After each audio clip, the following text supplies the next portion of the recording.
Welcome everyone, my name is Ade and this is Glass of AJ, the channel that accompanies my portfolio of the written word.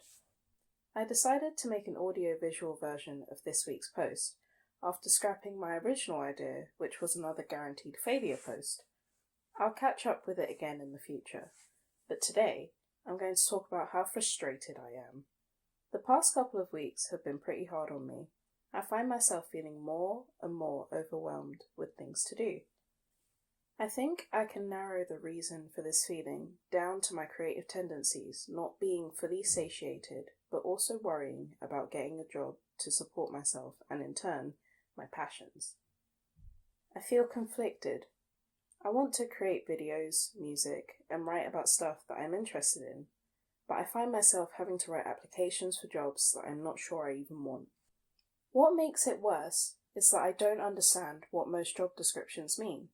I can only get a feel for the job when I read the candidate requirements and find some meaning from the listed responsibilities. This in turn makes me feel a bit stupid for not knowing what on earth is going on. I struggle to catch up with the industry terminology just to find out that the job doesn't seem to fit my personality. I don't know what job I want to do, and I get confused when trying to understand concepts for jobs that I do find some interest in. Most of the time, I look for jobs that I can do instead of jobs that I would like to do. This ends up being counterproductive because I make the process of writing a cover letter difficult for myself. Trying to convey passion for a role that you don't feel enthusiastic about is a hard task. Why do I do this to myself? I hate being unemployed and subsequently a burden on those around me. I am fortunate enough to be friends with people who care about me and support me. I have a family that does what they can to help me out financially and emotionally. And what do? Each and every time they ask how the job search is going? I throw it back in their faces by not having a job yet.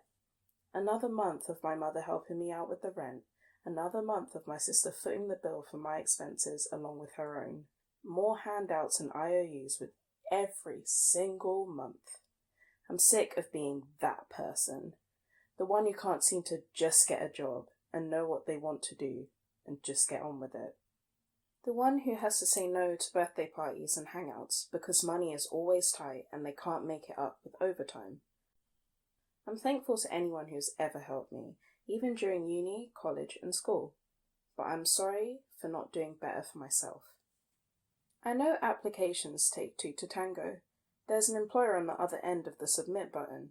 Even if I write the best cover letter known to man, if the person on the other side doesn't like me, that's that. I've managed to send follow-up emails recently, with the support of someone who is trying to help me get into work. This is a huge step for me, because the idea of being a burden or a bother has leaked into my approach to job searching. Every time I was about to press send, I would feel so anxious because I just didn't want to hear no in a definitive form. I was somehow okay with the notion of silence as a no, and was used to that version of rejection. The idea of having someone take the time to email me back just to say no was terrifying. But putting myself in such a situation could help me build up resistance to rejection in a way. Many people who deal with employability and recruitment have told me the following quote, but my anxious self cannot seem to understand it. The worst thing they can do is say no. Even my work coach said, they aren't going to come over and cut body parts off. It may seem ridiculous when you say it like that, but that's how scary this process can be to me.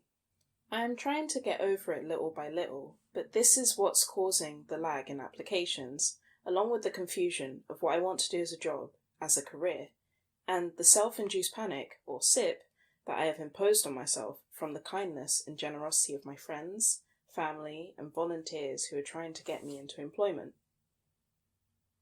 I just want everyone to know that I am trying my best, attempting to overcome my barriers, defeat my enemies of progress, and set aside my perpetual fear of rejection and making mistakes. I appreciate every single person who has given me advice, offered assistance with applications, job hunting, and interview practice. I want to thank my friends and family for putting up with the constant disappointment I am to them. Also, just getting a job isn't as simple as you might think. I got a rejection from a very popular supermarket recently for a customer assistant position in one of their stores. I got absolutely no feedback after completing the application and online test 2 months ago. In fact, the email they ended up sending included a link for me to give them feedback on their application process. 0 out of 10 would not recommend. You didn't give me a telephone interview, so I haven't got much to say. Maybe I did horribly on the online test, and they didn't want to embarrass me by telling me that was the case. Maybe my background wasn't suitable for the role, or I wasn't quite the right fit for the organisation. I'll never know. I could send a follow-up email to ask what happened, but with such a large company, it may never get answered. Rejections probably feel worse for me because I find it hard to get a high volume of applications in. It's a vicious cycle. It starts with the fear of rejection, which leads to fewer applications submitted. I eventually get rejections or non-responses from those submitted applications, which leads back to a fear of rejection, and you see how the rest goes. At the moment, I'm at my wit's end, so something has to change. Quantity over quality isn't the best approach, but it couldn't hurt to increase my numbers. Only time will tell. I want to be creative and have a physical existence for my ideas and projects, but I know I need to focus on forming a stable income. I want to do both because I'm going crazy trying to choose between the two. I will have to use my organisation skills to make this work somehow. Schedule my creativity. A difficult task, sure, mainly because ideas just come to me, but I'll have to do something to fix this problem. Maybe the solution lies in scheduling my job application and job searching sessions instead. That way, if ideas lend themselves to me, it would only be a quick detour from the activity I was meant to be doing in the first place. I can always keep my ideas book handy in case of creative emergency. The only caveat I see so far is the possibility of getting a song idea and not being able to record it, because I may be in a public place. Humming songs to yourself in public isn't necessarily a good look, but sometimes I don't care. I'll try this strategy out, then we'll see what the future holds.